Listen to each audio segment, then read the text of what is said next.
Vocês sabem o que é a variação linguística?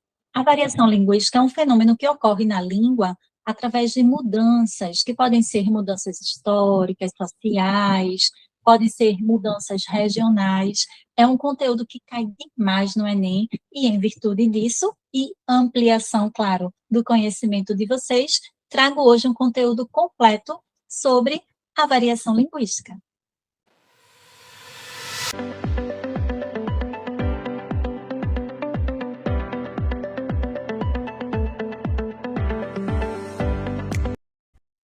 Sou a professora Josemere Caetano, do curso Arte de Escrever, e convido você a assistir comigo uma aula inteirinha sobre a variação linguística. Então, eu trago aqui um exemplo que eu acho bem legal. Nós temos esse pãozinho, que é conhecido de diferentes maneiras, a depender da região ao qual ele se apresenta. Então, vamos observar que no Ceará, ele é conhecido como carioquinha. Já no interior do Nordeste, é um pão aguado, fazendo o oposto do pão doce, não é? Pão de sal, também fazendo esse oposto ao pão doce, só que pão de sal é no Rio de Janeiro. Carcaça ou cacete, é assim que ele é conhecido em Portugal. E aí um português aqui no Brasil, chamando o pãozinho de cacete, iria causar maior confusão, porque aqui a gente conhece informalmente por outra coisa. Temos o pistole, ou pistola, que é na França chamado, e na região norte ele é chamado de carequinha, e no Rio Grande do Sul, de cacetinho, fazendo essa referência como ele é conhecido em Portugal. Então, o que é que a gente precisa saber? A gente precisa conhecer quais são os tipos de variação linguística. Temos a variação regional ou geográfica, que são palavras distintas faladas em diferentes regiões, mas que significam a mesma coisa. E aí também dá uma confusão danada. Por quê? Porque nós temos o aipim, que é a mandioca, que também é conhecida como macaxeira. O jabá, charque, carne seca ou até mesmo carne do sertão, como é conhecido na Bahia. Jerimum e abóbora. Em Pernambuco, na região metropolitana, conhecemos como jerimum, e já no interior é chamado de abóbora. Então, o que é que a gente precisa observar? Entre a fonética, o sotaque de cada região também é uma variação regional. Temos a variação histórica, que consiste na transformação da língua através do tempo. Nós evoluímos, a língua evolui junto conosco, ou seja, surgem novas palavras, há o desuso de outras palavras, né, que vão ser chamadas de arcaísmos, essas novas palavras neologismos, dependendo do emprego de nós falantes da língua, esse neologismo ele passa a ser dicionarizado e passa a fazer parte da língua, então a língua ela evolui, criam-se sentidos diferentes para o mesmo vocábulo, muda-se a ortografia. Veja na imagem a escrita da crônica em 1889. Então, nós temos C-H-R-O-N-I-C-A, e mês com Z no final, e não com S. Então, é um português que vai evoluindo e a grafia também vai evoluindo junto com a língua. Vamos ver um outro exemplo? Aqui nós temos um encarte, né, de 1918, falando sobre a influência espanhola, né, conselhos ao povo. Evitar aglomerações com 2 Gs, principalmente à noite, não fazer visita, tomar cuidados higiênicos, né, H, Y, higiênicos. Então, a gente começa a perceber escritas diferentes, né, os métodos de prevenção do combate ao vírus da gripe espanhola se assemelham muito às medidas cautelares que foram tomadas na prevenção da pandemia da Covid-19. Então, temos aqui um exemplo bem vivo, né, de 2 momentos complicados na história do Brasil, em termos de disseminação do vírus, e como esse problema foi tratado em 1918, a escrita dessas palavras em 1918. Esta variação também é chamada de diacrônica, mudança diariamente, a língua muda dia a dia, visto que ocorre no desenvolvimento da história, tal como o português medieval e o atual. Se a gente for comparar, é totalmente diferente.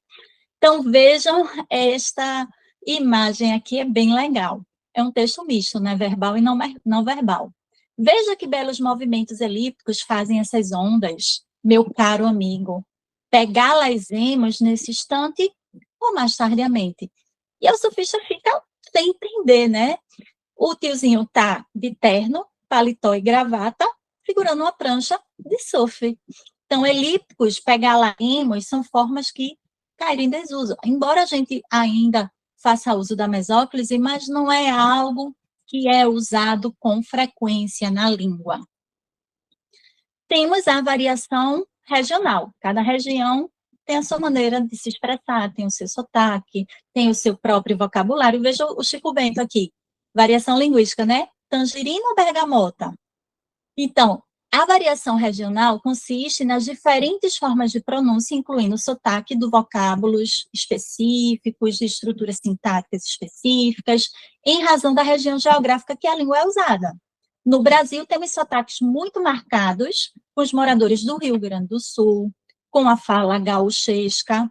Na vizinha Santa Catarina, o sotaque do litoral é chamado de manezinho, e tem o falar típico herdado dos imigrantes açorianos. Vocês sabiam disso? Vejam como a língua é rica. Já no Paraná, o último é de centenas de palavras, costuma ser pronunciado como se tivesse um acento circunflexo, e 2 es no final. Henrique, né? Como se estivesse cantando. No Rio de Janeiro, o jeito típico de falar é colocar o i onde ele não existe. Então, luz fica Luiz. E encontramos sotaques típicos em Minas Gerais, por todo o Nordeste e também na região Norte. Os paulistas são conhecidos pelo duplo O. E um R arrastado, né? Porta. Pronunciando-se porta em muitas cidades. Essa variação também é chamada de geográfica ou diatópica, que está relacionada com o local em que é desenvolvida. Algumas variações entre o português do Brasil e o português de Portugal, chamados de regionalismos. Então, aqui no Brasil, nós chamamos celular. Já em Portugal, é o telemóvel. Chamamos no Brasil ônibus e lá autocarro. Chamamos no Brasil trem e lá em Portugal, comboio.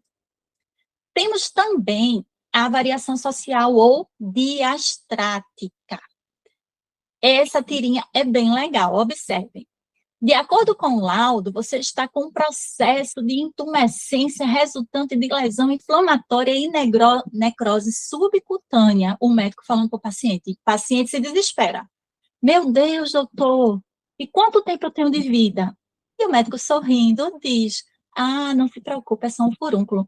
Então, a linguagem específica do médico, ele sabe o significado daqueles termos. Nós que não nos formamos em medicina, não.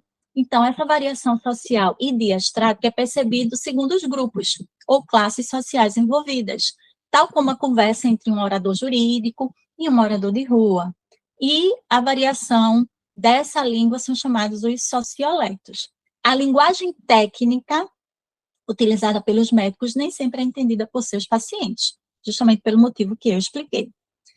E temos uma variação que é bem legal, que é a variação situacional ou diafásica. Ocorre de acordo com o contexto. Por exemplo, situações de formalidade e situações de informalidade. As gírias caem muito bem aqui, né? Observem essas gírias aqui. Caraca, sinistro, maneiro, já é, na moral, partiu, essa parada. Então, tem muitas outras gírias, se a gente for percorrer todos os estados brasileiros. E também as gírias no universo das Libras, que é a linguagem de sinais do Brasil. Né? O nome da gíria, levar o cano. Vejam como é que ele faz para dizer que levou o cano. Ficar esperando em vão. Então, mão esquerda em palma, S voltado para baixo, apontando para a direita. Depois, a mão direita em Y, palma voltada para trás, à frente da mão esquerda, isso tudo muito rápido. E mover a mão esquerda para trás, até o midinho tocar o queixo. Então, a língua brasileira de sinais, Libras, também tem as suas gírias específicas. Bem legal, não é verdade? E aí finalizamos a nossa aula teórica sobre as questões que envolvem o preconceito linguístico, a variação linguística, cai demais no Enem. Não esqueçam de curtir o nosso vídeo, seguir as redes sociais do Arte de Escrever e aguardar as próximas novidades, incluindo questões envolvendo a variação linguística. Um beijo, meus queridos.